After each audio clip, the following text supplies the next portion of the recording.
안녕하세요. 오늘은 11월 8일 화요일입니다. 오늘은 다니엘 3장 19절에서부터 30절까지를 본문으로 큐티 가이드를 시작하겠습니다. 먼저 오늘 이 본문을 통해 제가 묵상한 하나님은 대적자의 입으로 찬양받으신 분입니다. 28절 말씀을 읽겠습니다. 느부갓네살이 말하여 이르되 사드락과 메삭과 아벳느고의 하나님을 찬송할지로다. 그가 그의 천사를 보내사 자기를 의뢰하고 그들의 몸을 바쳐 왕의 명령을 거역하고 그 하나님 밖에는 다른 신을 섬기지 아니하며 그에게 절하지 아니한 종들을 구원하셨도다. 자, 느부갓네살이 하나님을 찬양합니다.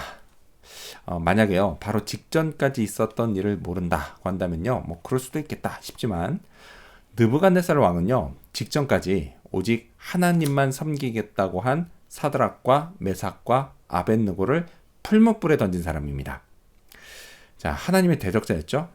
자, 그랬던 그가 한순간에 하나님을 찬양하기 시작한 겁니다. 그만큼 느부갓네살 왕이 받은 충격이 컸습니다.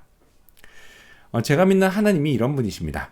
능력이 너무도 크셔서 대적자들조차도 인정하지 않을 수 없게 만드시는 그런 분이십니다.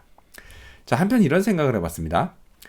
어차피 느부갓네살 왕을 굴복시키실 하나님이라면 애초에 사드락, 메삭, 아벳느고 이 세 사람이 풀무불에 던져질 일조차 없게 하실 수 있지 않으셨을까? 라고 하는 겁니다. 자, 그리고 이보다 앞서서는요, 애초 하나님을 대적하는 자가 나오지 않게도 하실 수 있지 않으셨을까 싶습니다. 자, 그런데요, 하나님은 그렇게까지는 하지 않으십니다. 대적자가 나오면 그냥 나오게 놔두시고, 또 그 대적자가 믿는 자들을 괴롭히면 일단은 그냥 놔두십니다. 자, 오늘 제가 사는 세상에서도 하나님은 마찬가지십니다. 왜 그러실까요? 분명 여기에도 하나님의 뜻이 있을 겁니다. 그게 뭔지는 정확히 알 수는 없지만요, 어쩜 이게 아닐까 싶습니다.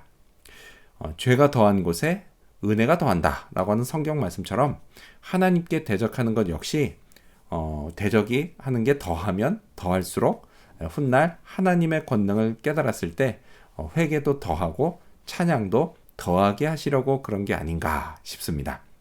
아무튼요, 사람을 변화시키는 하나님의 능력은 참 대단합니다.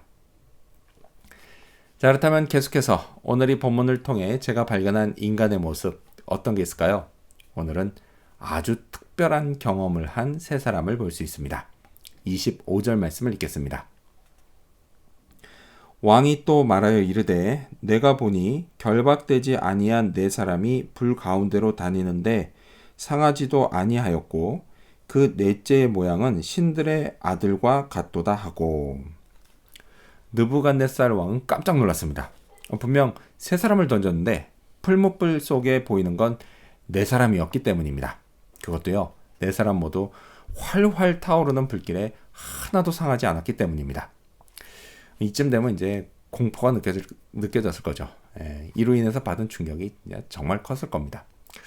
자, 한편요, 그 네 번째 사람에 대해서요, 성경은 느부갓네살 왕의 진술을 빌어서 신들의 아들과 같다 라고 말씀합니다. 성경학자들은요, 이 네 번째 사람을 예수 그리스도라고 봅니다.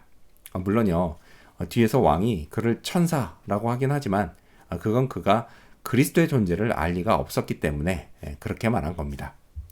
자, 한마디로 다니엘의 이 세 친구 사드락, 메삭, 아벳느고는 풀무불 속에서 하나님을 만난 겁니다. 이건요, 다니엘도 해보지 못한 경험입니다. 그래서 이런 걸 보면요, 체험에 관해서 하나님은 이 네 사람에게 아주 공평하신 하나님인 것 같습니다. 자, 이 세 사람은요, 이날 이 경험을 죽을 때까지 잊지 못했을 겁니다. 진짜 죽을 상황에서 건짐을 받았기 때문입니다. 근데 그것뿐만이 아니라 그 과정에서 하나님이 직접 찾아오셔서 자기들을 보호해 주시는 그런 경험을 했기 때문입니다. 이렇게 하나님을 체험하는 건요, 그건 정말 특별한 경험입니다. 제게도요, 하나님을 체험한 경험이 있습니다. 조금 아쉬운 게 있다면 이 세 사람처럼 풀무불에서 건짐을 받는 것처럼 아주 스펙타클한 그런 경험은 아니었다라는 겁니다. 하지만 그럼에도 불구하고요, 여전히 그 경험은 제게 매우 특별합니다. 그날 이후로요, 저는 완전히 달라졌기 때문입니다. 하나님이 주신 새로운 생명을 얻었고 그리스도를 따르는 자로 살게 됐기 때문입니다. 자, 그렇다면 끝으로 오늘 이 본문을 통해 나에게 주신 교훈이 뭘까요? 그건 하나님만이 구원자이시다 입니다. 29절 하반절 말씀을 읽겠습니다. 이같이 사람을 구원할 다른 신이 없음이니라 하더라. 자, 대적자의 입에서 엄청난 신앙 고백이 나왔습니다. 근데 그렇다고 해서요, 이 고백 이후에 느부갓네살 왕이 하나님의 백성으로 산 건 아닙니다. 자, 이런 걸 볼 때요, 신앙 고백 한 번 잘했다고 모든 게 달라지는 것은 아닙니다. 자, 하지만요, 신앙 고백의 중요성은 여전합니다. 저는요, 아예 한 번도 안 하는 것보다는 이렇게라도 하는 게 훨씬 더 낫다고 생각합니다. 처음에는요, 매우 낯설게 느껴지지만 몇 번 더 하다 보면요, 곧 익숙해집니다. 동시에 하나님을 향한 제 마음도 점점 달라집니다. 하나님이요, 점점 더 가깝게 느껴집니다.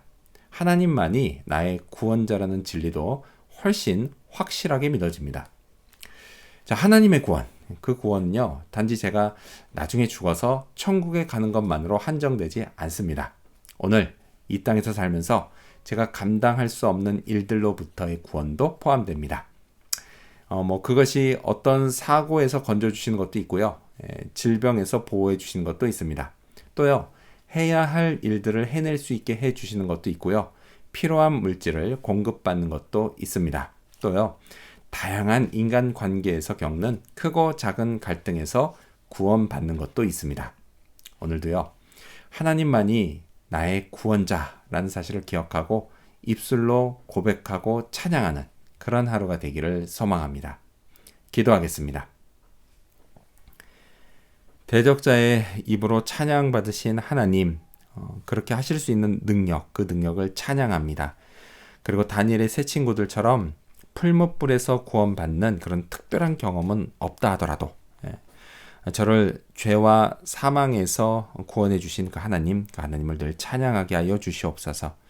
하나님만이 또한 나의 구원자라는 사실 늘 기억하고 그렇게 하나님이 기뻐하시는 삶, 새로운 생명 받은 자의 삶을 살아가도록 도와주시옵소서.